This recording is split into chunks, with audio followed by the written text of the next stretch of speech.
everybody? What's going on? Back again with another installment of the levels who were missing last week due to unforeseen circumstances. What happened when you got to pick me them, innit? Anyways, we return this week. We have got, which I just reminisced and just remembered this little piece of fact. We got the first person to ever perform at a Lev3ls Lounge live. Well, we couldn't process it with Strawberries and Cream, and we're doing some work with them. We still are, by the way. Please introduce yourself, madame.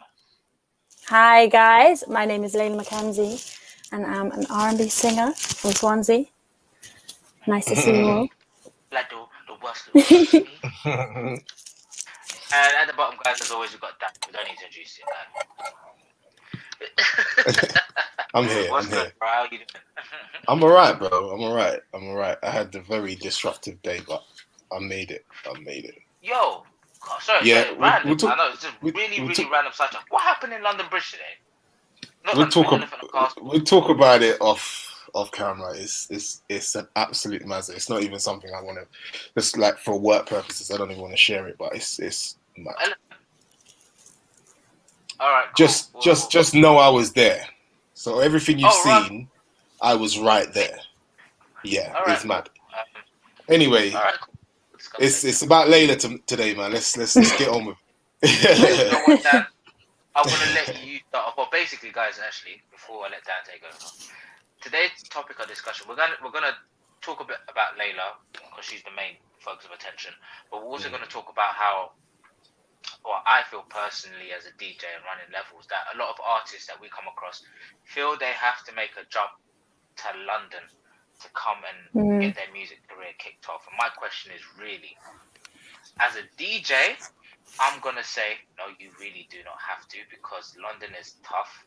And London is such a saturated market that the good DJs really do not get love. It's all the DJs who can bring enough hype. Whereas when you're outside London, if you're genuinely good and people are feeling you, you get shown love.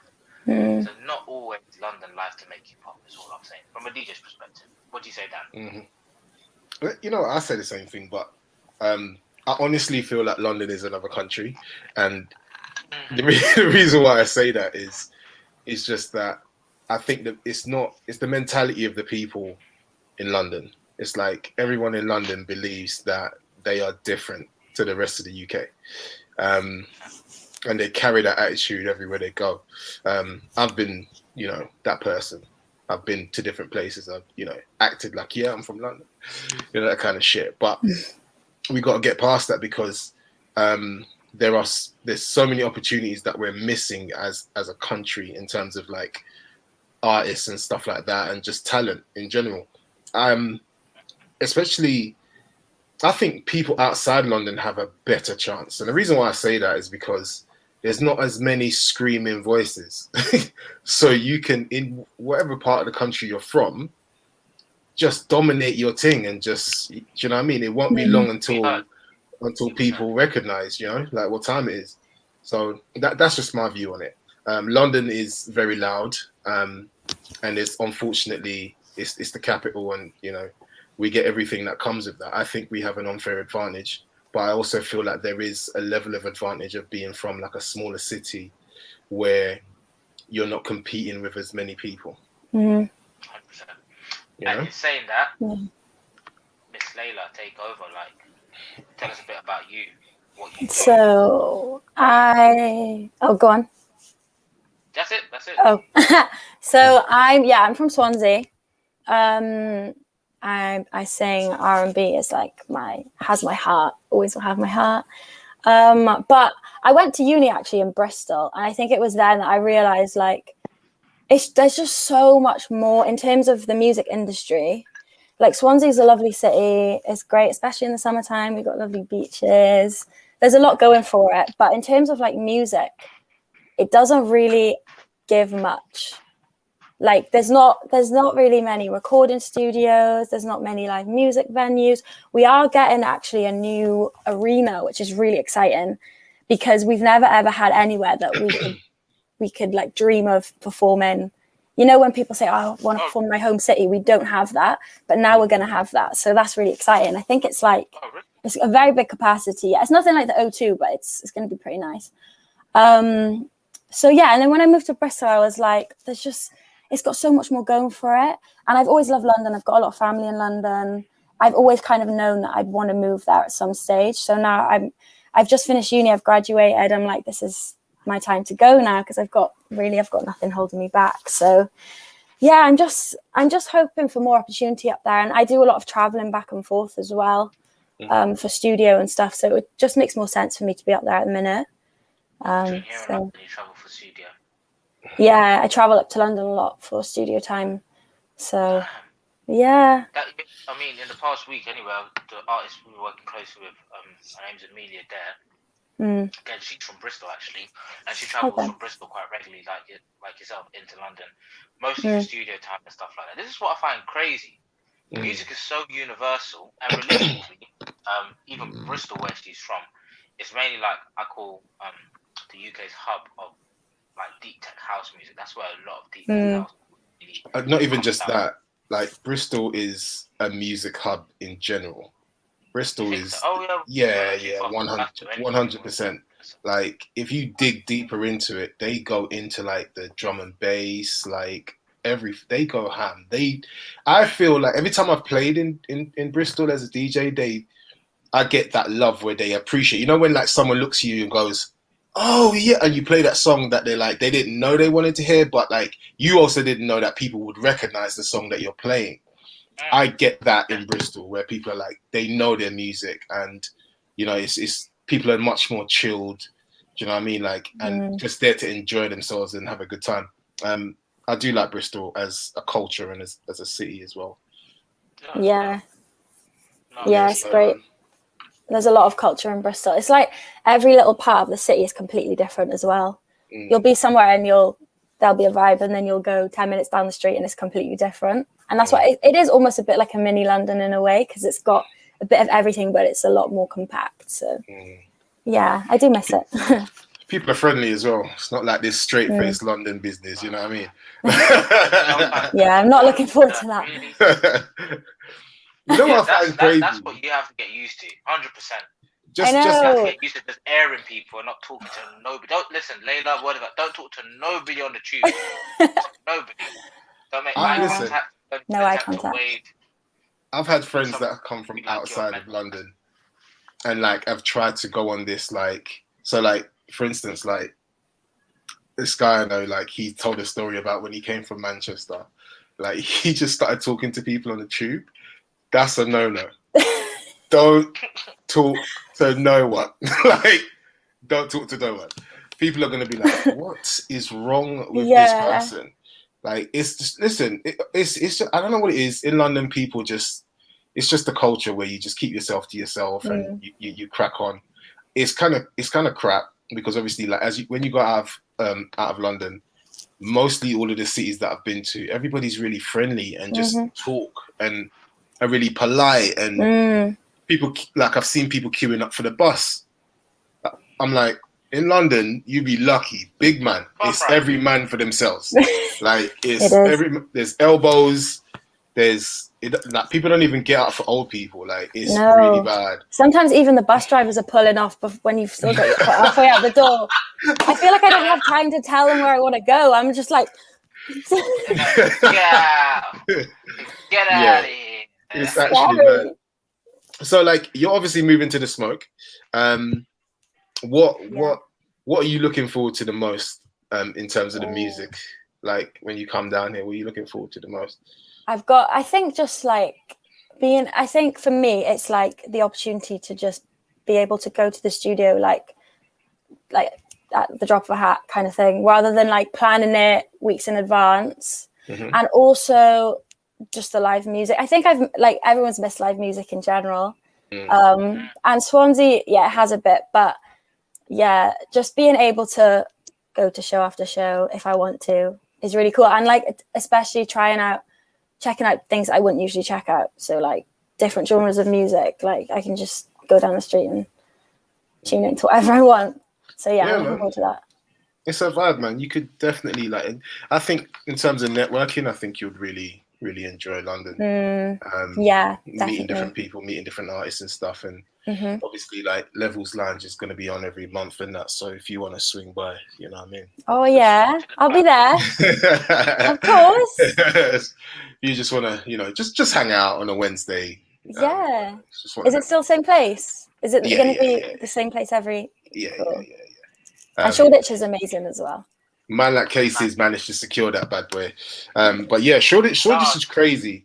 I don't think you've really seen the height of Shoreditch. It's really, really, unfortunate that you're coming through when the pandemic has hit and people have to, at the height of Shoreditch, that whole area, not just Shoreditch, but like Brick Lane, I think you would have probably loved it. It's such a culture, like, Hold on, one second.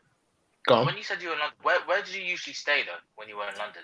I used to stay with my auntie, so she's Walthamstow. Okay. So not too far, anyways. No. Is that where you guys coming to now?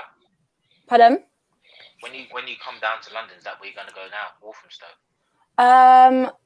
No. Well, I'm gonna get my own place. I don't know where yet. We're kind of looking for areas and stuff. We're not too fussy. Like we're kind of just looking price wise. Oh, me and my best friend. Okay. She might be watching now. Nicole, hey, if you're watching. We're moving in together, and she's creative as well. So she's into acting. So she's going to explore that too, because again, Swansea doesn't offer as much. So yeah, we're still looking at the minute, but we're kind of leaving it to last minute because obviously in London places come and go so quickly. So we're like, all the places we find now, by the time we're ready to move, they'll be gone. So yeah, but I do love Shoreditch though, and my friend used to live there as well, so I used to stay with her. The time that I sang for you guys, I was staying with her, which was like 2 minutes from Brick Lane, and I love it there. I just fell in love with it. Bagel bake. Listen, he educated you right. Your brethren educated you so she did. Right, yeah. Eve, shout out it's to you. A must. It's a must. If you're on Brick Lane past midnight, you have to get yourself a bagel. Wild. They're too good. So much so that when I go back to London now, if I'm even within like half an hour of Shoreditch, I'll go for the bagel. I will, because you can't not. I'll tell you what, like, you could make such a big business out of bagels. I know. It's so mad. But yeah, like you're coming to London in the right time. Hopefully, the restrictions get lifted and we could properly do things the way we want to do things, because it's been a bit annoying. This whole sitting down business. People, I think people are just tired of it, to be honest. But yeah, sort of like getting back to the music. Let's talk about like how you got into music. So I've like literally always kind of known that I wanted to be a singer. But when I was very young, I used to go to dance school. So I did like musical theatre, tap dance, modern dance and stuff. And it was kind of then that I started like performing in front of people. I remember my first solo performance and I was literally so nervous. I think I was about 8 years old. And I was so far from the mic that no one could hear me. And I knew no one could hear me, but I was too nervous even to move. I didn't want to acknowledge it. And then since then, I kind of kept singing. And then when I was in sixth form, so I was about 16, 17, I started posting covers to SoundCloud, because then I was like, right, no one even knows that I sing. No one in school knows that I sing, only my family and friends and stuff. So I was like, I really need to start getting stuff out there.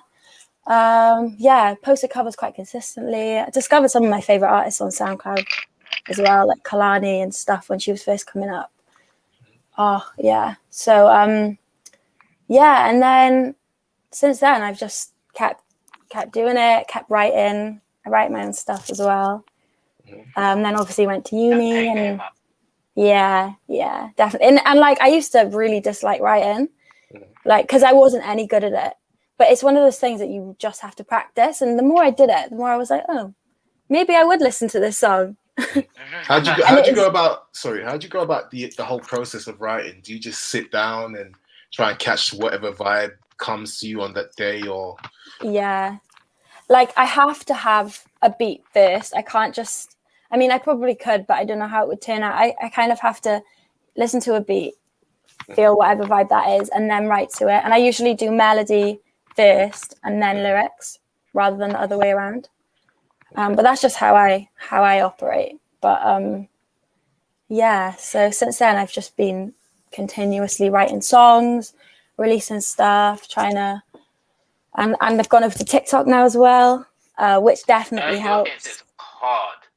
I follow you. You're hitting TikTok hard. But you've grown nicely.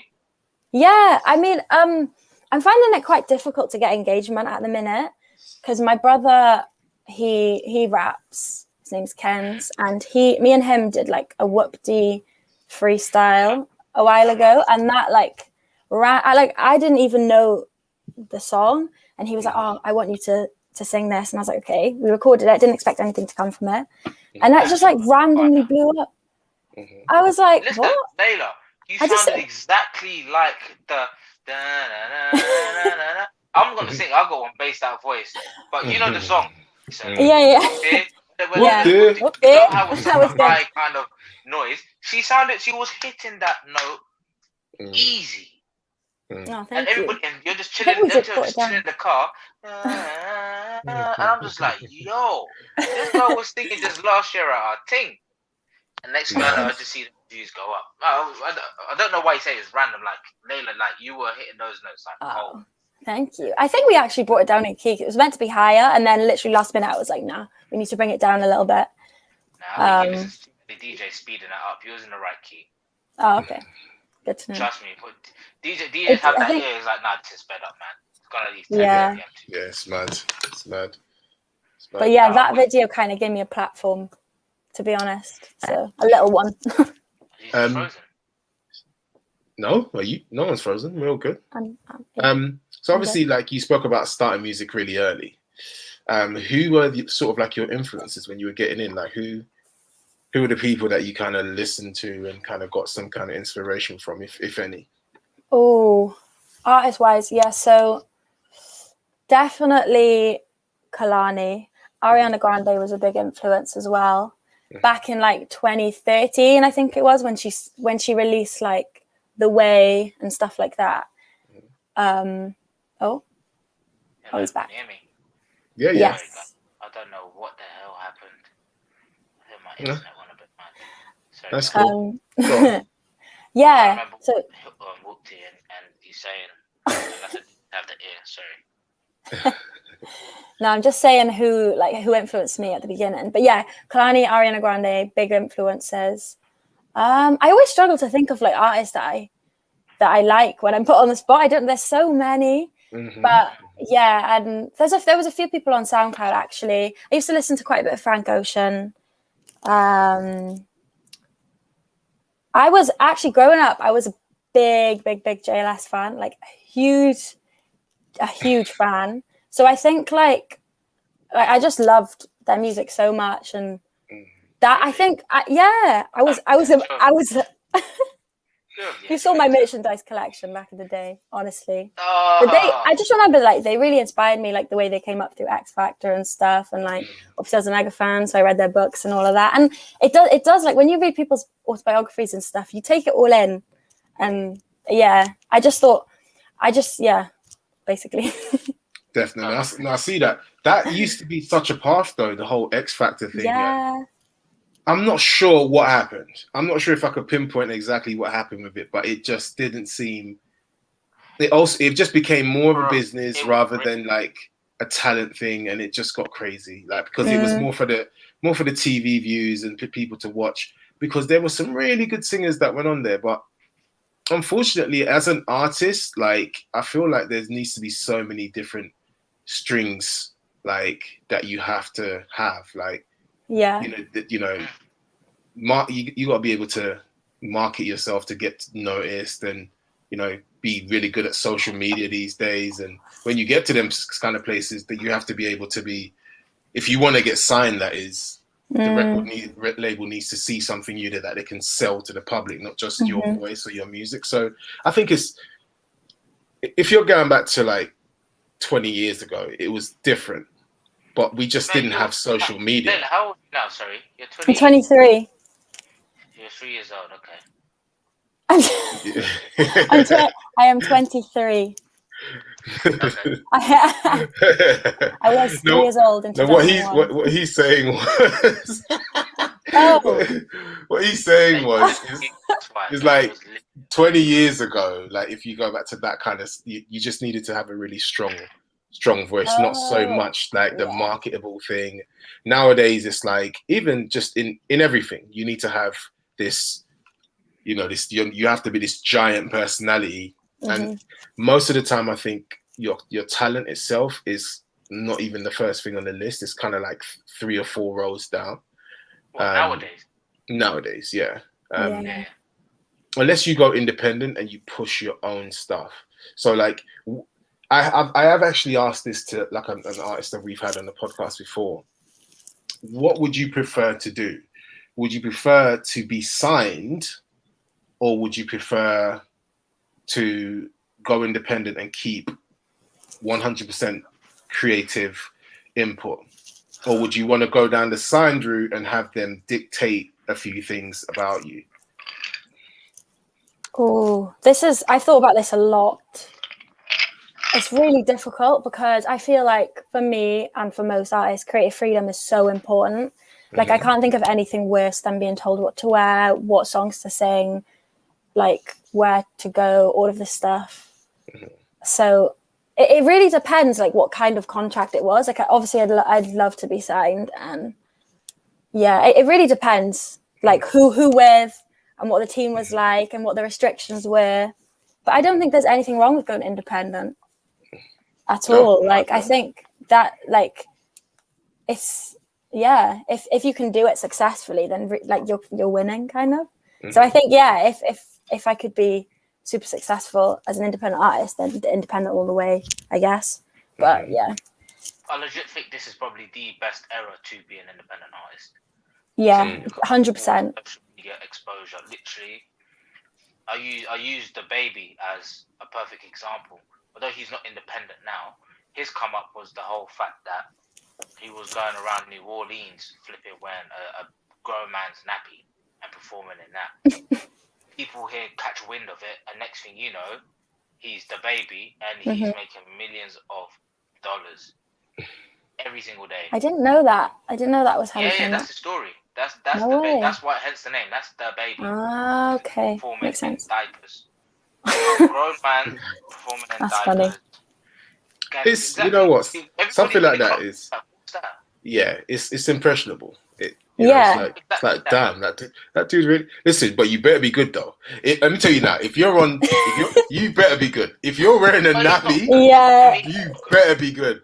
Like, you can't pull it off. There's no other way to get this done unless you're fire, baby. There is no way. There is no way.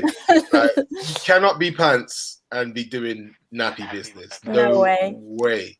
But yeah, it makes sense. But like, I think we've obviously, like we've said this before as well about female artists. I think specifically nowadays we find that there's less clothing, and I'm all for like the liberation of women, like 100%.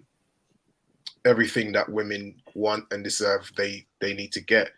But at the same time, I feel like there's some women over here fighting the fight, and then there's some other women over here kind of like putting some water on the fire.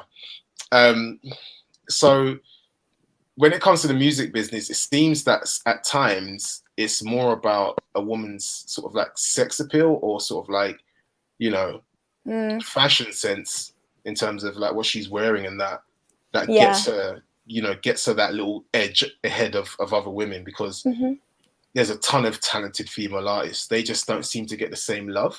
So like, how do you feel about that? Do you feel like you're in a similar position where like you're fighting against the noise of the nakedness?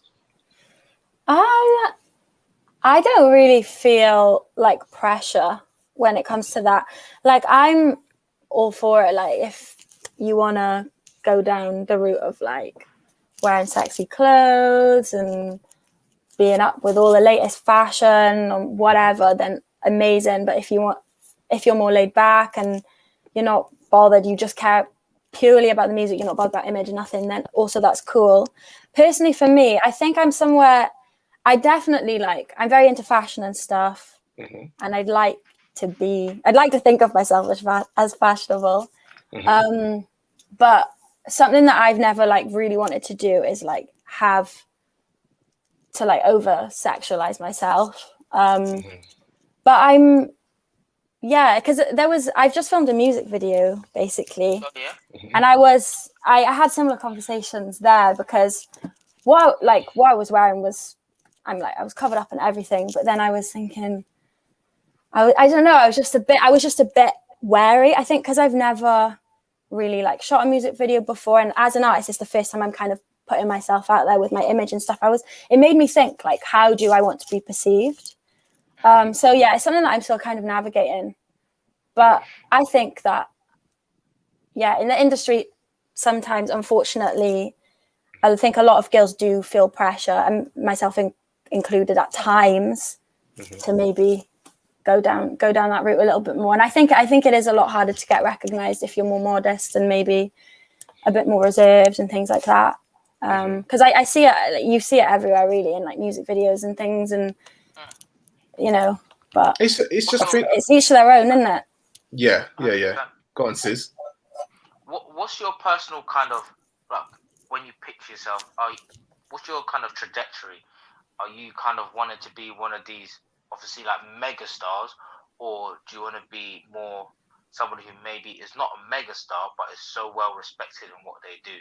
For example, Alicia Keys is I was going to say Alicia Keys, but she's a mega star in my eyes anyway. Oh yeah, she is a mega star in her own right, extremely talented as well. I'm trying to think of somebody who's maybe not so well renowned. Like, I don't know if you know an artist called Yebba. Yeah, You know, is she British? Yebba. Yeah. Yeah. To me, super amazing artist. She's insane. But not a mega star. No. Like, she should be. She should, and that's what I'm trying to say. Would you rather be the Yebba category, well respected, critically acclaimed, and all of that, or when in mega star like Cardi B, Doja Cat, them kind of levels there? I mean, like, I'm not. I don't need to tricky be. One. So I feel like there's like layers. You've got like Beyonce, and for me, that's like, I don't need that. Like, I don't need to be Beyonce.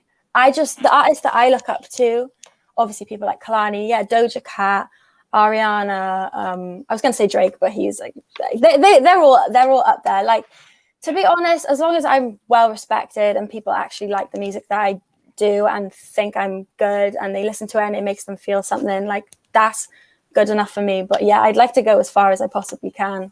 I mean, superstardom would be amazing, but I think it's always important to be respected in your field as well. Like, no one wants to have all the fame and success in the world if no one respects you. So it's like, I think you've hit the nail on the head. I think you definitely, I mean, some people don't mind, but if you're a creative, I think the worst thing you can actually do is actually, well, I don't want to say sell out, because sell out is probably too much of a strong word, but almost just, it's almost like you're shitting on your creativity when you decide to do something that's not really true to who you are, because that's what creativity is. You're expressing something that you feel, or something that you want to share with other people, and you kind of almost believe in. So if you start doing things just for likes, or for someone else's approval, then I feel like you've kind of lost your way as an artist. But the bills need to be paid, and I do get there's a, you know what I mean? Yeah. I do get it. I get it. Completely. But I'd rather be a struggling artist until I'm like late 30s than actually sell out, especially if I'm a singer or anything like that. Like, I think singing is definitely different to sort of like a rapping and stuff like that. Like, singing is just different. It's like when people sing, it slaps differently. It's felt different. Yeah, it does. What I'm trying to say. So I feel like singers definitely need to. They don't have to. Who am I? You know what I mean? I'm just some guy from Levels. But like, I think that singers definitely need to stay true to who they are as artists. 100%.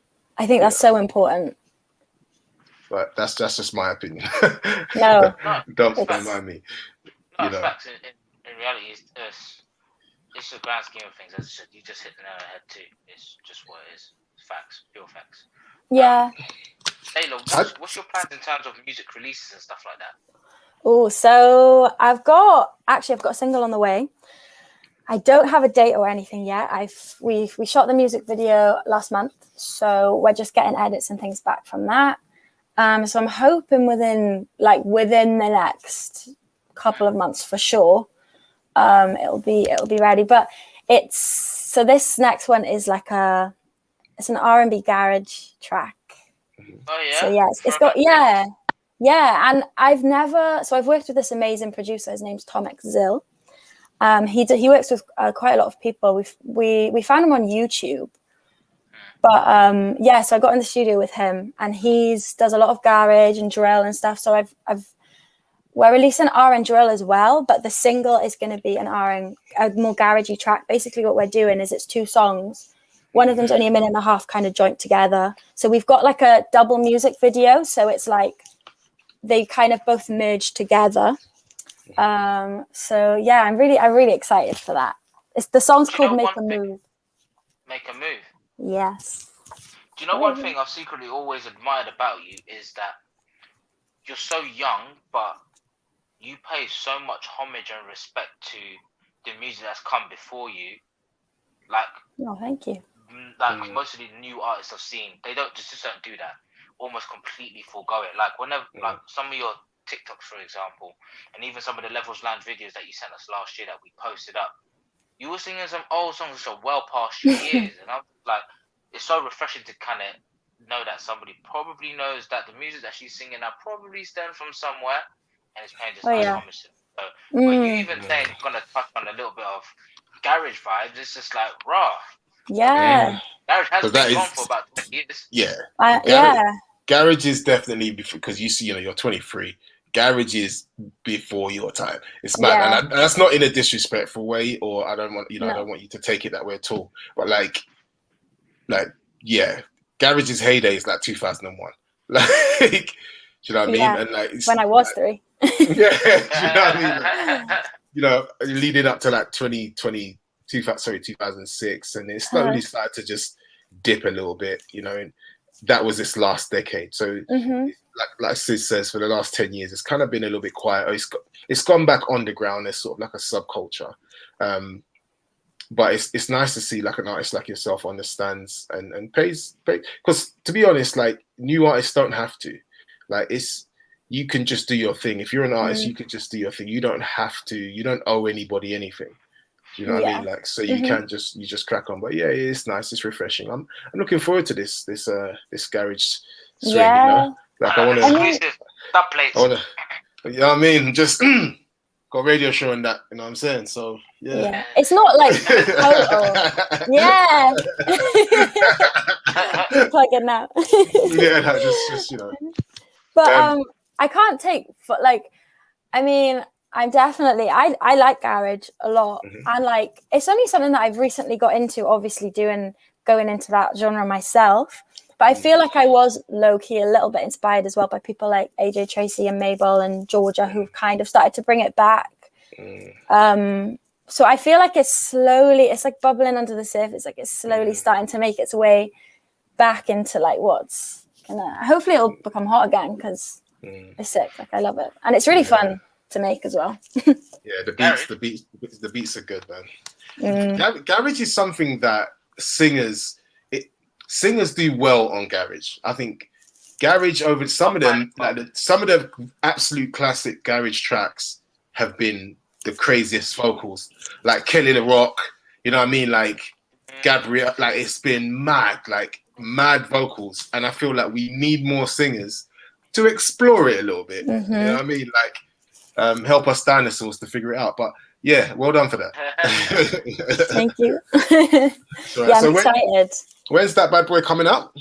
I don't know yet. I'm gonna say with confidence within the next couple of months, because like it's been done, it's been mixed and mastered, the video's ready to go. Well, it's not ready to go yet, but it will be ready soon.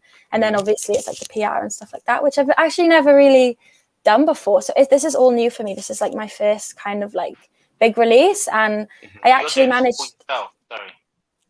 Yeah, well, I got funding from the BBC back in December last year. So they have like a program called Horizons, where you apply, and then you have to kind of tell them exactly what you'll use the funding for, and then they fund independent upcoming Welsh artists. I think it's just Wales. And they gave me a bit of money, so I managed to put like all of this towards the music video. So it's been so helpful. But a lot of people involved were pulling favors as well. They did some favors for us, so I'm literally so grateful. Like the amount of people we managed to have helping. We had dancers, cast members, like a whole video crew. It was so much fun. It was so much fun. I felt it was like I was princess for the day. Yeah, it was such a cool experience. Like I had a stylist. Like I never had that before, so it was a really cool experience for sure. No, wicked. I mean, we do these Lev3ls Lounge studio sessions, which are like you'll see in probably on Sunday. Just drop an excuse for you. We're gonna drop the very first one that we shot a couple of weeks back, and everybody's gonna go see that. Do you know Tiny Desk? Have you heard of NPR Tiny Desk? Yeah, I saw a snippet actually on your Instagram. I think of your. Exactly. It looks so good. We're gonna release the full version that's fully live, but the reason I'm doing this, I mean, most of the whole reason of Lev3ls is all trying to really encourage the grassroots stuff. But this one day we had stylists, we had photographers, videographers, it was live music, you had sound engineers, you had so much going on, and I think it's just a wicked experience for artists like yourself anyway, just to be like, whoa, this is what it like. Although this is slightly different because it's live music, but it's like, whoa, this is what it's like to actually have a full music day kind of thing. And it's just 100%. such a wicked experience. Like I loved it. I fully enjoyed the day. I wasn't even the artist. I was just behind the scenes. It all come together. So no, it's good to actually even see that you're excited so much, even just reminiscing about it, because it is part of your journey as an artist, just to experience those things. And probably it's more of the case that I appreciate people who do the mad videos, not Cardi B and what's it called? When she did WAP, who did she do WAP with? Megan Thee Stallion, sorry. Like I'm not saying those kind of crazy videos like that, but like when Missy was doing her videos, Missy Elliott was doing her videos, I appreciate the amount of creativity and style because it's like proper exciting. Now, wicked! I can't wait to see the video myself, seeing as you sound so excited about it. You mentioned some other artists like AJ Tracy and Georgia and stuff. Who would you like to collaborate with at some point if you had an opportunity? Who male and female, I would say. We're talking UK? Whoever, man, like worldwide, like do your thing. Right, I have so many answers to this. In a dream world, someone like, I'm under pressure now. I think I'll start with UK. UK, Mahalia. I think she's so cool. I love her creativity. Her songs are also different, which I love. Yeah, so Mahalia. I got a pal that fancies the pants off that girl, boy. Jeez, I'm not gonna bait him up, but she is his dream woman. Anyway, go on. Oh, she's beautiful. Yeah, Georgia as well. Like Georgia Smith, love her. And then worldwide, I know I keep going on about Kani, but I've always wanted to collaborate with her, so I've got to put her name in there. Someone like Daniel Caesar would be sick. He's really, really cool. He's been getting a lot of love over 2019, 2020. Yeah. Because best part was just, I think, every single dream. Yeah, her. She's awesome as well. She is so creative. Like she can play everything.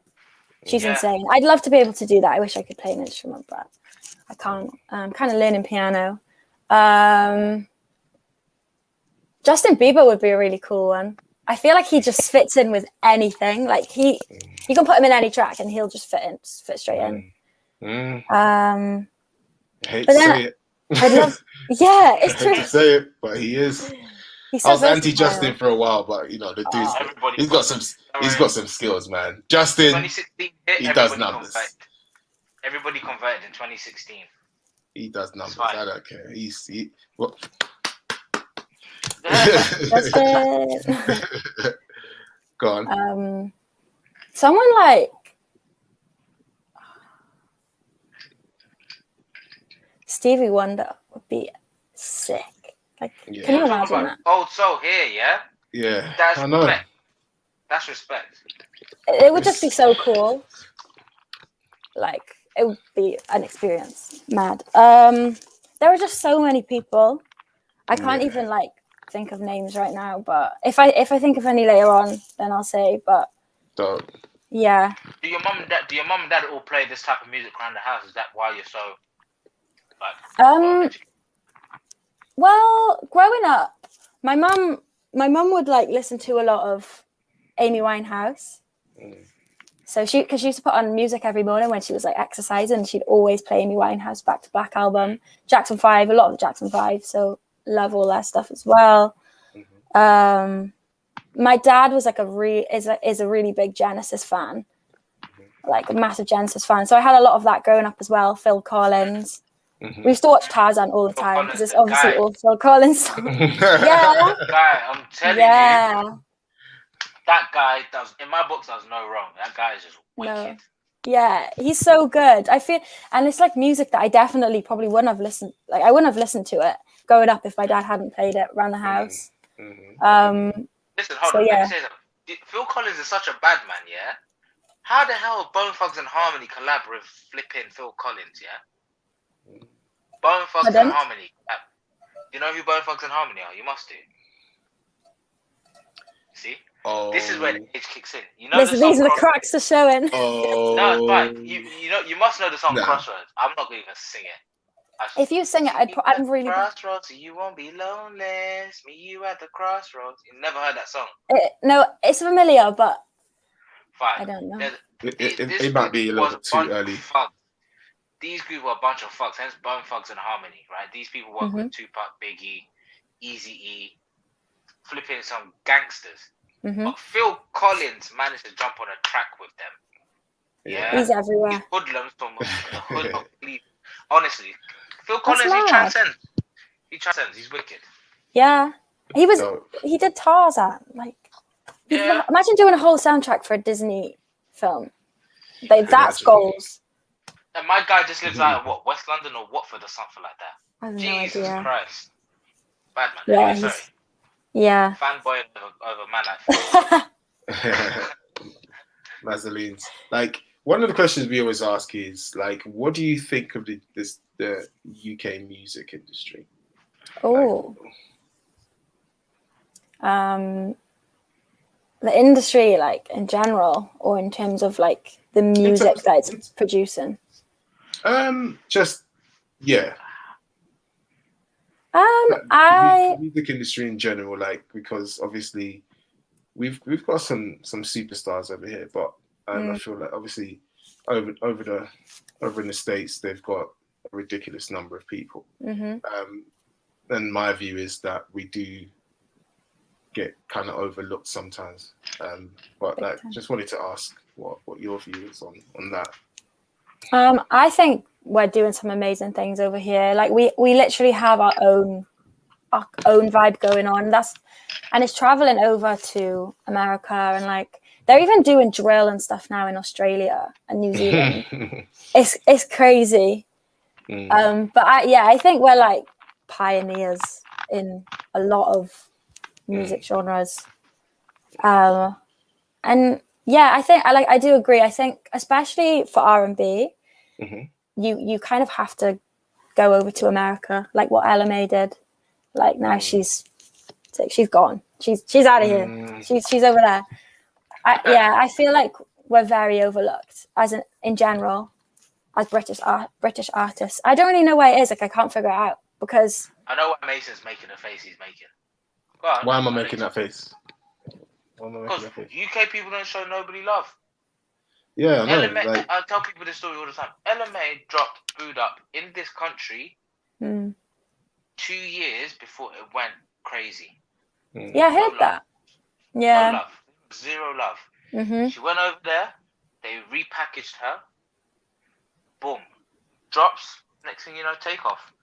And I'm not even kidding. Her first EP was on Spotify. I'm not sure if he's even still on it now. First EP was crazy. No love. Is that the one with what's that really good song? Do you know any other songs on the EP?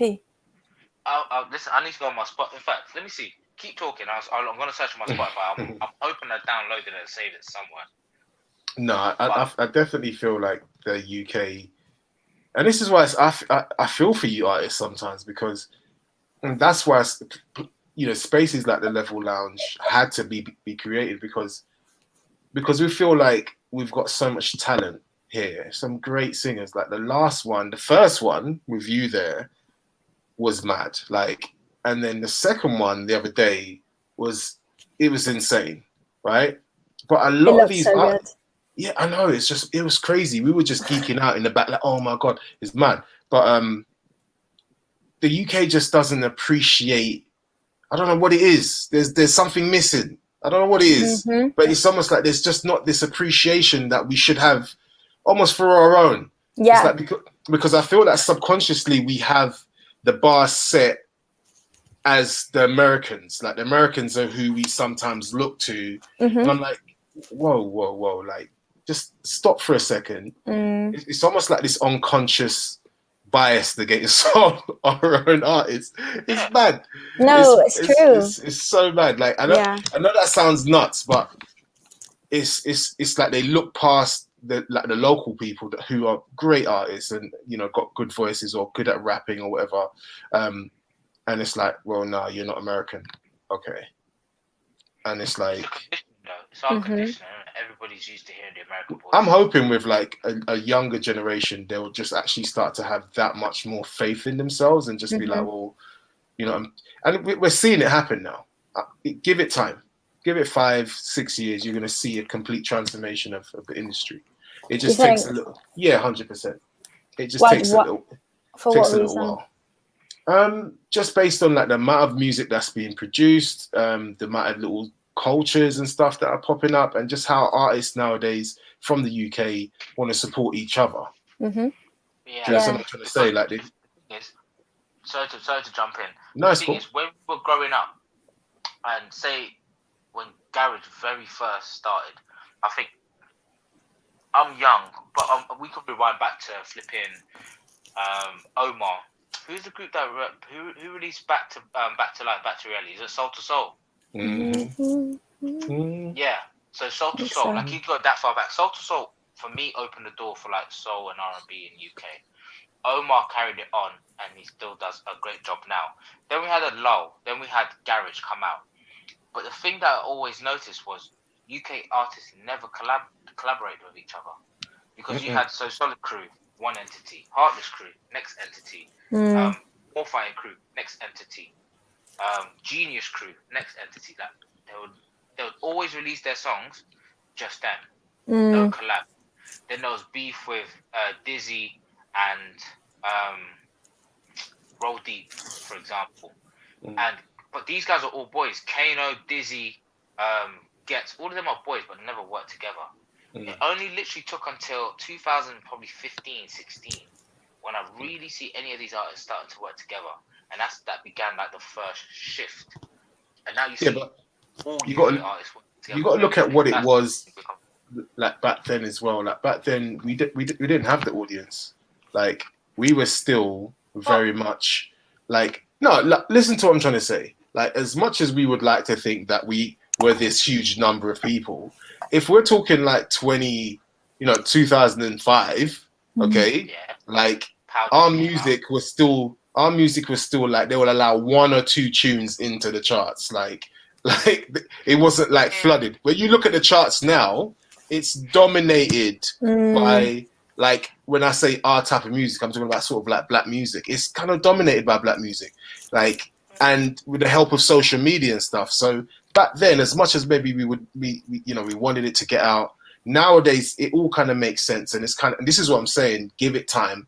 In the next 4 to 5 years, I think there's going to be like an even bigger explosion, because everybody's going to just be working with each other. We're going to have our own. Do you understand what I'm trying to say? Like, all of those guys did the groundwork, and I do feel sorry for them that they didn't have the tools that a lot of artists like yourself now, Leila, have. Because back then there were some crazy artists, but they just didn't have the same tools, and there were people that were gatekeepers that were just being that, like when you get that one bouncer that wants to let no one in. That's how they were acting. Like, they were acting just dumb. You know what I mean? And now they can't stop it. It's like they can't stop it, and it's just it's going, like, and that's it. It is what it is. Like, you know what I mean? Can you imagine how different the industry would have looked if they had what we have now? Yeah, that's what I mean. So we would know so many more names that we don't know. Yeah, like a lot of great artists could have just blew up, because it's not like with the UK has been short of great vocal artists, like female, male. It's always been there. But it's like, even like you spoke about sort of like the JLSs and stuff, even they probably had to just adjust to what the system was to get there. Do you understand what I'm trying to say? Yeah. And we've had R&B artists on the show before, and they told what's his face? Jermaine. He got picked up by Neo, and it's crazy. Like, when you listen to the story of how the industry was back then and how people had to maneuver and all that kind of stuff. Look for Jermaine. Look for Jermaine on our Lev3ls thing. Watch back that episode. Honestly, for somebody like you, it's actually going to be such an eye opener because of where you are and in your journey. He tells so much. Like, that was a 4-hour conversation. It was crazy. Yes, I mean, you might need to skip a couple of bits, but it's a lot of talking. But like, it was 1 a.m. and we're still batting, bruv. Yeah, I had to cut it off. But like, I think now there's definitely, because those guys were talented back then, right? But they had to be extra talented. I feel like now we've got the levels have gone up. We've got much more talented artists in the UK. I just hope, like I said, a lot of them just stay true to who they are, man, and just keep pushing their vibe, because you can actually create something if you just stick to what you want to do. Like, don't follow, be independent, think for yourself. Don't just go in the same lanes. I mean, if you're making an album or like an EP and you want to, draw some traction to yourself or whatever, yeah, make a dual track if it's out of your lane or whatever, like, just to say, yeah, you know what, I can do something different. But do the pink. Do it a pink. But yeah, definitely stay true to who you are, I think. Yeah. I always ask this question. Like, what do you need from people like us? Well, there's not enough like us. Not too now right now, but there's not. But what do you need? No, there's not at all. In terms of, like, from us, like, what would you need? We've got this platform. We've created this platform. What more? How more can we help you? I think, like, you guys are amazing. Can I just say, like, the fact that, did you say you're doing live shows every week, once a week now? Every month. Every month. Okay. Yeah. But still, like, hopefully soon it'll come every week. We just need to get the throughput. Can you imagine? That would be insane. But like, once a month, having that opportunity, not even just to perform, but like to go and watch other artists and network with other artists is like so good, because like you're casting a spotlight on artists like me who no one knows, like my name, like no one really is going to know about us unless they see us. And just having that kind of like place to go and network is insane. I think what you guys do as well with like the covers thing, so the live when you ask us to send in videos and then you post that is so great as well. So I think just like keep doing things like that, and like like I can't really say anything that you're not already doing, to be fair. I think there just needs to be more platforms like your guys' platform, because there's just not enough. But I think there's definitely expanding now. And there's Go on.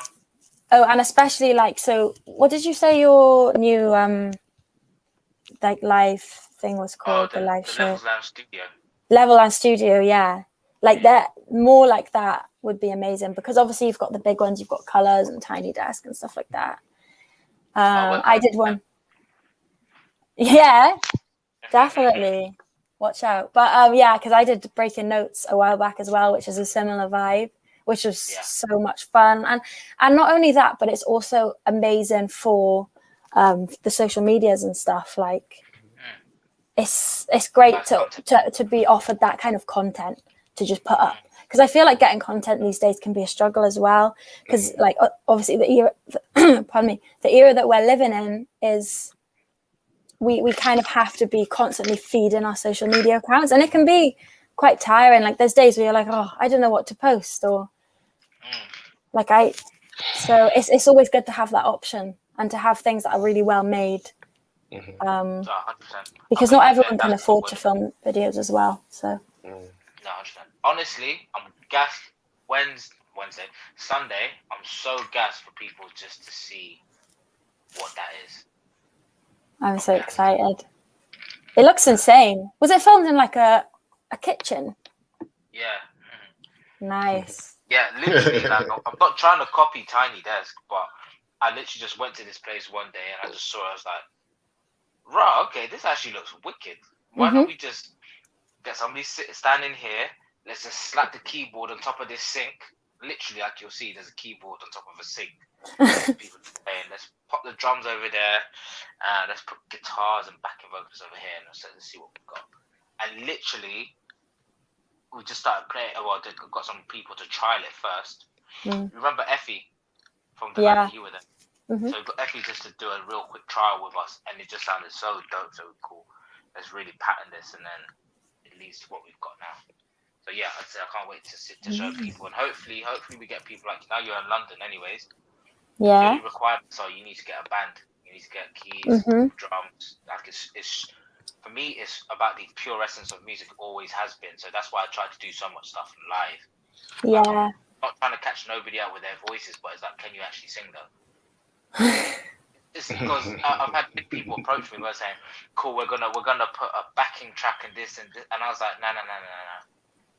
This is live. It's live." Yeah. Like we get into this all the time. I think you know what it is. It's just the industry needs more honesty. I think people need more honesty in their lives, in general. And I think Levels is a space where we like to be honest with artists. Scissor's upset a few people. I have. I'll tell you honestly. Like some people have been like, "You don't have to pay. You don't have to post this and this." That. Listen, I'm not the one who's saying that your music was whack. People are, not me. No, but like I tell you what, in this day and age, we don't have enough of that. People get insulted, you know, and I think when it comes to music and being an artist, if you're going to put yourself out there, you have to be prepared for people to be like, well, I don't like it, you know, or whatever. So, and then you have to say, right, okay, cool. If it's something I can work on, let me go and work on it. Unfortunately, we live in an era, like where people just need to hear yes all the time and people to gas them up. And I don't think Levels is one of those spaces. So I think definitely if we say we think you're good, it's because that's generally how our opinion on you as an artist. And I think that's one of the best things about Levels is because the artists that we put on were like, these people are actually really good, and we actually believe in you guys and think that you have a level of talent. Some people are just mad talented and probably just need to refine it, you know. But there is something there. We're definitely not going to bring someone on the platform that's just like, and no disrespect like to people, like, you know, but you have to be honest. Like it is what it is, isn't it? Yeah. Like it is what it is. People will grow as well from honesty. Like you're not going to grow from people lying to you. And this is the thing. I'm glad you understand that. That person hasn't grown. It's still the same person. Look, I'm gonna put it out there, and here's a story, and we're just gonna put this out there because it's mad because before me and Sis started actually working on different things, I was DJing this. I'm talking, this was like 2010. I was DJing. Leeds, right? Well, somewhere up north. Anyway, I'm not going to bait up too much. But back then, I was in one of the spots. They approached me. They're like, I do music. And I was like, yeah, cool, man. Like, I'm always up to listening to new music. Like, play my stuff. I was like, okay, cool, whatever. I listened to it and I was thought, it's not that great. Okay, like, it's in my opinion. It's just my opinion. I'm allowed to have an opinion, especially if you're asking me to play it on my set. I have to be really honest with you and just say, look, I don't know if this is, going to work or whatever. Fast forward, 2019, or was it 2018? We did an event in Camden, and I was like, oh shit, like it was the same person, but now they'd connected with Sis, and I was like, damn. But he didn't know that we had already connected 10 years before that, right? That's what I mean. So, and then he then told me this crazy ass story how he also said the same thing that I did, where he was like, I don't think it's that great, and they literally lost it. And I was just like, it's really sad because I want people to win. I'm not coming from a place of like I want people. I'm being mean. I want you to win. Like if your shit's dope, I'll throw you to the moon. I want you to go as far as possible. Like seriously. But like if you're not there, what can I do? I can't do nothing. Like, it's mad. Like, yeah, I can't just say yes for the sake of just because like we're cool, And you just have to be honest. Because I'm quite honest with myself. Like I critique myself. I'm my hardest critic. I get onto myself in everything that I do. So I just feel like people need to be the same, and we're gonna have that. That then generates more quality, if that makes sense. Yeah. Do you know what I mean? Yeah, definitely. But yeah, I think with that particular artist, I think they're definitely not doing a Lev3ls Lounge anytime soon. Even if we beg them to come, they're not coming back. It's not gonna happen. It's just not gonna happen. It's not gonna happen. But listen, Leila, it's been amazing to talk to you today, man. You too. Thanks for having me. Because we didn't actually get a proper chance to. I think maybe after the Lev3ls Lounge, sometimes we sit down and do little interviews with people, Sis, and just get, after they've performed, just package it and put it together and just be like, this is their song and this is who they are as people. I think that'd be great, especially for people like Leila, who I feel like don't get out there as much because we haven't seen you since the last one. I know. I've been over in my little Swansea. Yeah, I did. That was also with Tom X, so the same producer that I've done my next single with. That was really fun. Yeah, it was a dope track. And the thing is, I think yourself and Giselle, both of you performed last year. You both actually released Christmas. You released a remix of Noel, which was dope as well. So yeah, that was insane. Guys doing that stuff. But I mean, since you're coming to London, as I said, you're always welcome. I was talking to Tash earlier as well. She was like, it's more like we're trying to create. It's a family community, as to say. Like everybody's want everybody to know each other. Want everybody literally just to show love, but true love. Like it's like we're out to help you. Like you girls from the last show, it's interesting to see. Not interested in a bad way. To see how much like I see somebody liking or even commenting on your posts. Posted this, that, the other. And like it's wicked because again, I genuinely think from the night you all were surprised by, no pun intended, the levels that you guys for the evening. Yeah, no pun intended, I've worked with Giselle since. We've been in sessions together. Yeah, 2 sessions we've had together now. So and like I literally met her for the first time on that night. Were you guys kind of like us, where we were just sitting there like, oh my days, these artists are all sick. Yeah. Like, as artists, were you guys also kind of like, oh my god, like you guys? I told you all. Yeah, I was watching everyone just like, because I think I came on second or third. I wasn't first, was I? You were first. Wait, I actually was I? That's what I'm trying to say. You're the first ever singer. I was, wasn't I? Level.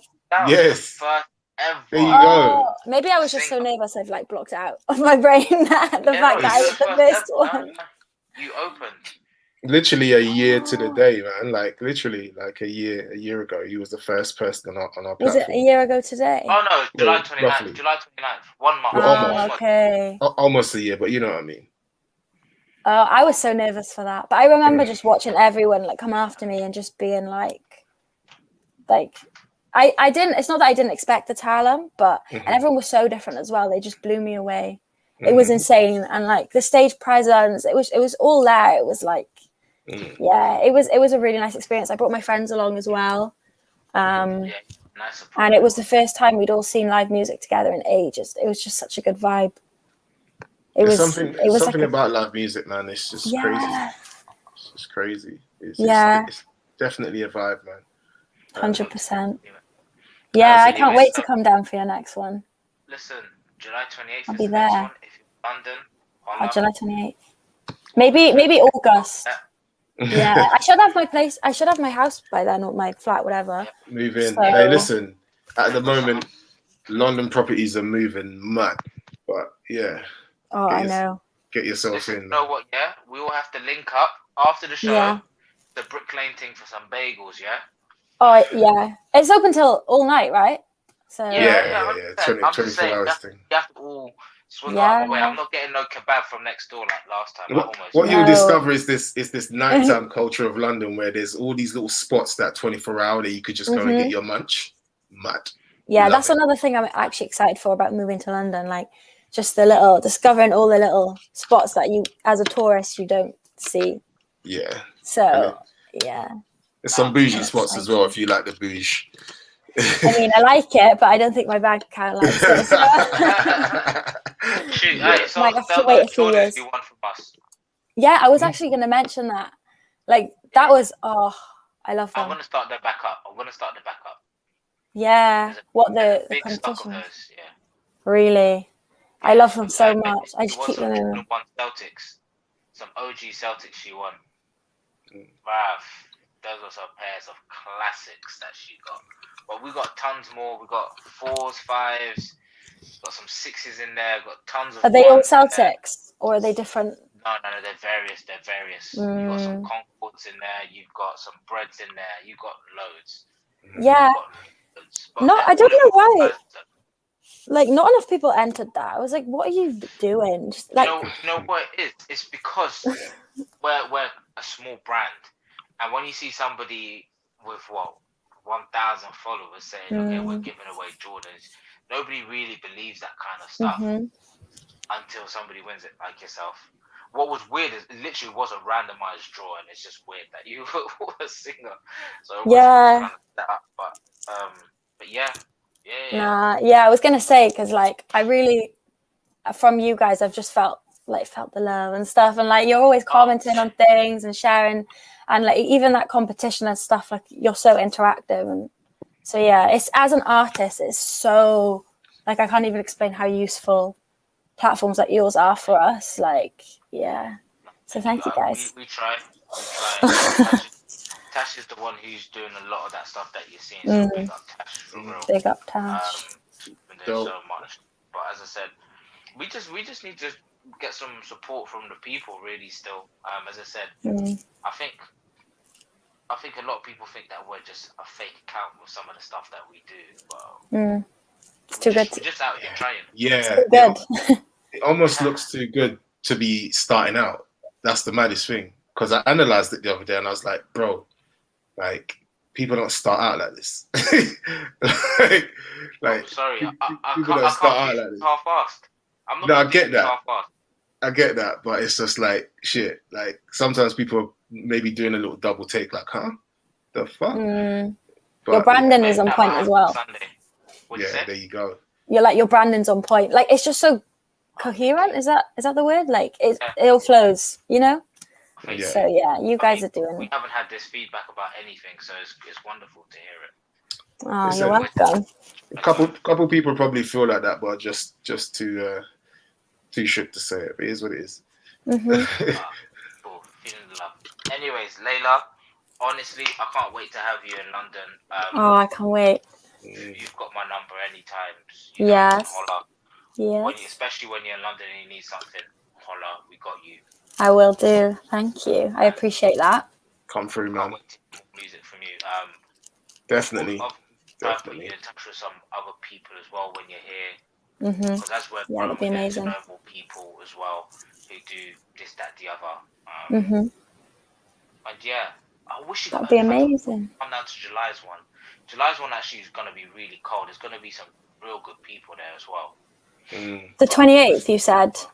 Yeah, but all equally be as wicked. We've got some confirmations for them for that. I think I actually have a wedding function on that date. I didn't mention, but I do weddings sometimes. I think sick. I've got one on that. Oh, so fun. It's a good laugh. I have a band for that. Yeah, feed. Sometimes we get drinks. It's great.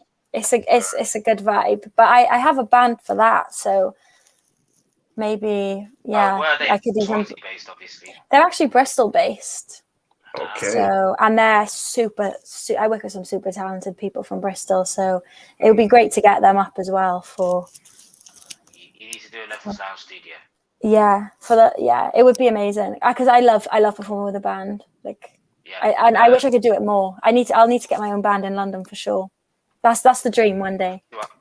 Honestly, the past 2 weeks, I've just come across some of the most incredible flipping musicians. Like, just absolute nonsense. So, I'll put you in touch.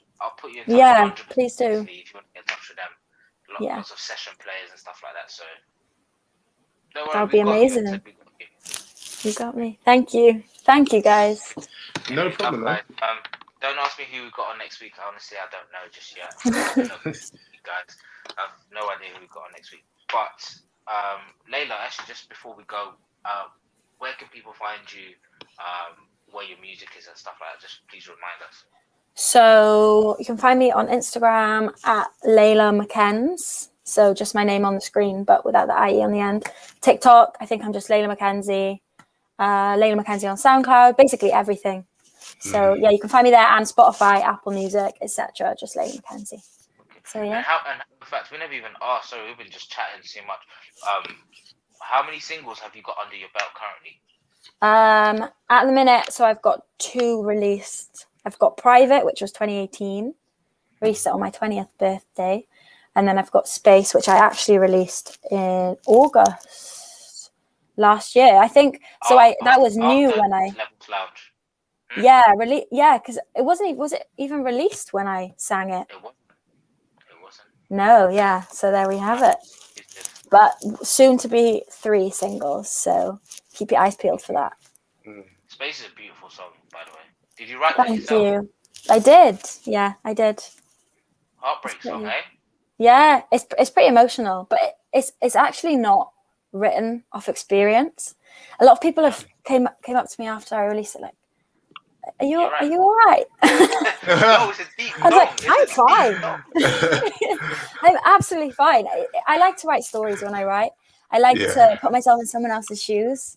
So I guess maybe like subconsciously some emotion came up, but it was kind of not written from my perspective. So yes, I appreciate you saying that. Thank you. Sick. Beautifully written. Anyway, guys, this has been Leila Mckenzie, beautiful young talent. Again, coming to London from Swansea, coming to just dominate the thing. I'm sure step on the scene. Tons of her coming up. Again, we're going to be trying to work with her some more on our live shows.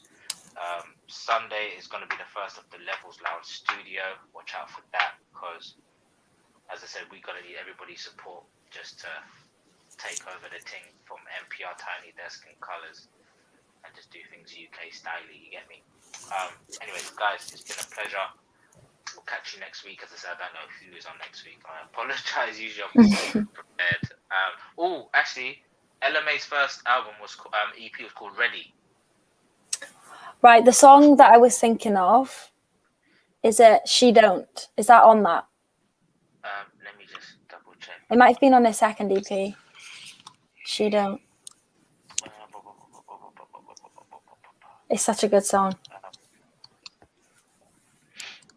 No, it's not on that one. Sorry, guys. I'm just ready anymore. Oh, and Scissor as well. I'd like to collaborate with Scissor. Ty Dolla Sign. Scissor's wicked. Yeah. Yeah, she's so good. Yeah, it was with Ty Dolla Sign that She Don't. Was that that's on what I'm her trying EP? to say, yeah? Huh? Was that an EP thing? Yeah, it's called Time. The EP was Time. That was her Oh, very first one. Sorry, so okay. Ready was a second. But Oh, okay. remember, when did Booed Up blow up? Probably like 2018, right?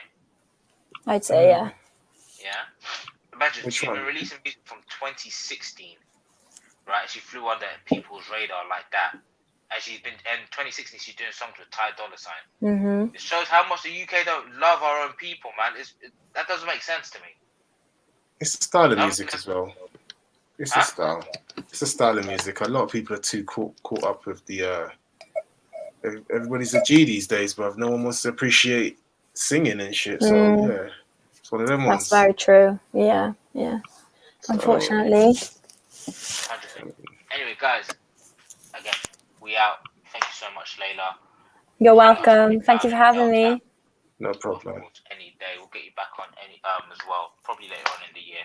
Yes, absolutely. I'd love to. Thank you, guys. No worries, man. Thanks for coming through. It's been emotional. Peace, everyone.